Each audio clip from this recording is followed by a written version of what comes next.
Welcome दोस्तों, आज हम लोग हिंदी के पाठ 3 भारत से हम क्या सीखे इसके क्वेश्चन आंसर का तैयारी करेंगे। भारत से हम क्या सीखे इसके लेखक मैक्स मूलर हैं। यह लघु उत्तरीय प्रश्न हम लोग पढ़ेंगे जो 20 से 30 शब्दों में जवाब देना होता है। 2 अंक प्राप्त होता है प्रत्येक प्रश्न पर। पहला प्रश्न है, लेखक ने किन विशेष क्षेत्रों में अभिरुचि रखने वालों के लिए भारत का प्रत्यक्ष ज्ञान आवश्यक बताया है। यह पाठ पुस्तक का क्वेश्चन है। इसका आंसर होगा, लेखक ने बताया है कि जिन्हें भूविज्ञान में, वनस्पति जगत में, जीवों के अध्ययन में, पुरातत्व के ज्ञान में एवं नीति शास्त्र जैसे विषयों में विशेष अभिरुचि है, उन्हें भारत का प्रत्यक्ष ज्ञान आवश्यक है। अगला प्रश्न है, लेखक ने नीति कथाओं के क्षेत्र में किस तरह भारतीय अवदान को रेखांकित किया है। यह पाठ पुस्तक का प्रश्न है। इसका आंसर होगा, लेखक ने बताया है कि नीति कथाओं के अध्ययन क्षेत्र में नवजीवन का संचार हुआ है। समय समय पर विविध साधनों और मार्गों द्वारा अनेक नीति कथाएं पूर्व से पश्चिम की ओर प्रवाहित रही हैं। अगला प्रश्न है, भारत को पहचान सकने वाली दृष्टि की आवश्यकता किनके लिए वांछनीय है और क्यों। तो इसका आंसर होगा, भारत को पहचान सकने वाली सृष्टि की आवश्यकता यूरोपियन लोगों के लिए वांछनीय है, क्योंकि भारत ऐसी अनेक समस्याओं से भरपूर है जिनका समाधान होने पर यूरोपियन लोगों की अनेक समस्याओं का निदान संभव है। जब मैक्स मूलर भारत आए थे तो उस समय ब्रिटिश का हुकूमत था भारत पर। तो मैक्स मूलर का उस समय मानना था कि अगर भारत के सभी समस्याओं को समाधान कर दिया जाए तो यहाँ के जो भी यूरोपियन लोग हैं उनकी प्रत्येक समस्याओं का समाधान स्वतः हो जाएगा। अगला प्रश्न है, लेखक की दृष्टि में सच्चे भारत के दर्शन कहाँ हो सकते हैं और क्यों। इसको 2011, 2015, 2016, 2017 के एग्ज़ाम में पूछा हुआ है। लेखक की दृष्टि में सच्चे भारत के दर्शन भारतीय ग्रामीण जीवन में हो सकते हैं। लेखक का मानना है कि अगर सच्चे भारत का दर्शन करना है तो गांव में जाइए। शहरों में भारत के सच्चे दर्शन नहीं हो सकते हैं, गांव में भारत के सच्चे दर्शन ही हो सकते हैं। भारतीय ग्राम संस्कृति में सच्चा भारत निहित है, क्योंकि सच्चाई, प्रेम, करुणा, सहयोग की भावना ग्रामीणों में कूट कूट कर भरा होता है। अगला प्रश्न है, लेखक वास्तविक इतिहास किसे मानते हैं और क्यों। यह प्रश्न पाठ्य पुस्तक का है। लेखक किसी विषय के मूल उद्गम स्रोत तक पहुँचने को उसका वास्तविक इतिहास मानता है, क्योंकि वहीं से उस विषय की मौलिकता, उसका विकास तथा उसकी शाखाओं प्रशाखाओं तथा जीवन मूल्य ज्ञात होता है तथा उसका अध्ययन फलदायी होता है, यानी फल देने वाला होता है, लाभदायक होता है। अगला प्रश्न है, लेखक ने वारेन हेस्टिंग्स से संबंधित किस दुर्भाग्यपूर्ण दुर्घटना का हवाला दिया है और क्यों। यह पाठ्य पुस्तक का प्रश्न है। तो इसका आंसर होगा, लेखक ने वारेन हेस्टिंग्स द्वारा 172 दारिश नामक सोने के सिक्के ईस्ट इंडिया कंपनी के निदेशक मंडल की सेवा में भेजे जाने पर कंपनी के मालिक द्वारा उसका महत्व नहीं समझना एवं मुद्राओं को गला देना दुर्भाग्यपूर्ण दुर्घटना कहा है, क्योंकि वह एक धरोहर था। भारत में जब सोने के सिक्के मिले हुए थे तो ईस्ट इंडिया कंपनी के निदेशक को भेजा गया और उस निदेशक ने उस धरोहर को नहीं समझा और उस सोने को उसने पिघला दिया, जो भारत का एक धरोहर था। भारत के इतिहास को अपने आप में समेटे हुए था वह सोने का सिक्का। अगला प्रश्न है, लेखक ने नया सिकंदर किसे कहा है। ऐसा कहना क्या उचित है, लेखक का अभिप्राय स्पष्ट कीजिए। तो इसका आंसर होगा, लेखक ने नया सिकंदर भारत को समझने, जानने एवं संपूर्ण लाभ प्राप्त करने हेतु भारत आने वाले नवागंतक, अन्वेषकों, पर्यटकों एवं अधिकारियों को कहा है। एक सिकंदर पहले था जो काफ़ी पहले, काफ़ी 100 वर्षों पहले वह भारत आया था।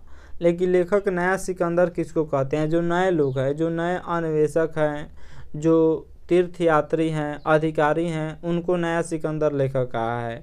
उसी प्रकार आज भी भारतीयता को निकट से जानने के नवीन स्वप्नदर्शी को आज का सिकंदर कहना अतिशयोक्ति यानी बढ़ा चढ़ा कर कही गई बात नहीं है, यह उचित है। अगला प्रश्न है, मैक्स मूलर ने संस्कृत की कौन सी विशेषताएं और महत्व बतलाएं। तो मैक्स मूलर के अनुसार संस्कृत की पहली विशेषता इसकी प्राचीनता है। दुनिया का सबसे प्राचीनतम भाषा संस्कृत है। इसके वर्तमान रूप में भी अत्यंत प्राचीन तत्व भली भांति सुरक्षित है।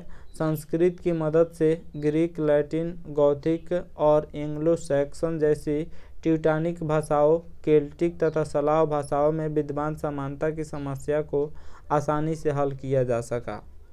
दुनिया का सबसे प्राचीन भाषा संस्कृत है। संस्कृत को देव भाषा भी कहा जाता है।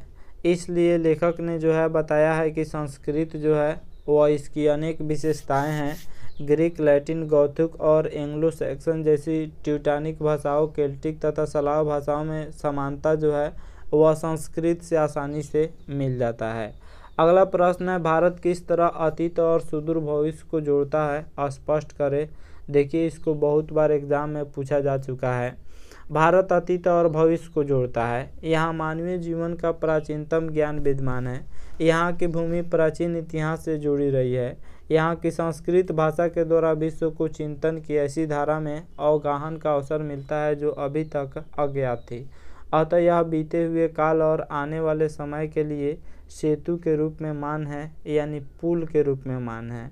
भारत दुनिया से जो है, जैसे यहाँ पे तक्षशिला विश्वविद्यालय या फिर जो है नालंदा विश्वविद्यालय या विक्रमशिला जैसे विश्वविद्यालय थे, जिसकी तुलना आज के ऑक्सफोर्ड और कैम्ब्रिज विश्वविद्यालय से की जाती है। तो भारत का इतिहास काफ़ी प्राचीन है। अगला प्रश्न है, समस्त भूमंडल में सर्वविध संपदा और प्राकृतिक सौंदर्य से परिपूर्ण देश भारत है। लेखक ने ऐसा क्यों कहा हुआ है? भारत ऐसा देश है जहां मानव मस्तिष्क की उत्कृष्टतम उपलब्धियों का सर्वप्रथम साक्षात्कार हुआ है। यहां जीवन की बड़ी से बड़ी समस्याओं के ऐसे समाधान ढूंढ निकाले गए हैं जो विश्व के दार्शनिकों के लिए चिंतन का विषय है। दुनिया के पूरे चीज़ों का समाधान, पूरे समस्याओं का समाधान यहीं से निकाला गया है। यहाँ जीवन को सुखद बनाने के लिए उपयुक्त ज्ञान एवं वातावरण का मिश्रण मिलता है जो विश्व के अन्य जगह नहीं है। दुनिया में ज्ञान और वातावरण जो है भारत में ही प्राप्त होता है। यह दुनिया के किसी भी देश में किसी भी हिस्से में नहीं प्राप्त होता है। अगला प्रश्न है, धर्मों की दृष्टि से भारत का क्या महत्व है, स्पष्ट करें।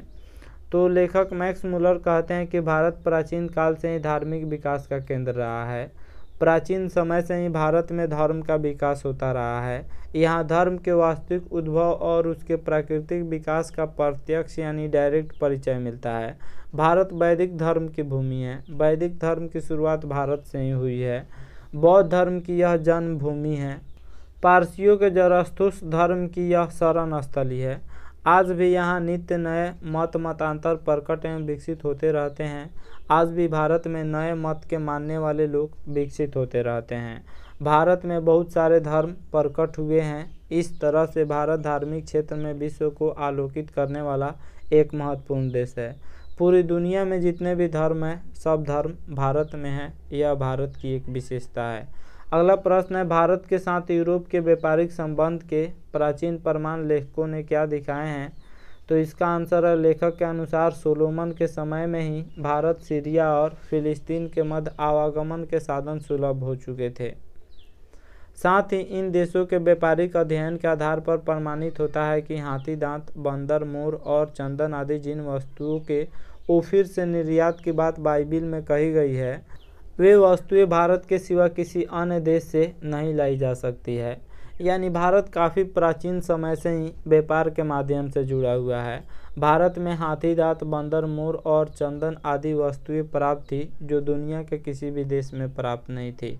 आशा करता हूँ यह क्वेश्चन आंसर आप लोगों को समझ में आया होगा, जो 2 अंक स्तरीय है। 2 अंक का यह प्रश्न पूछा जाता है। Thanks for watching my video.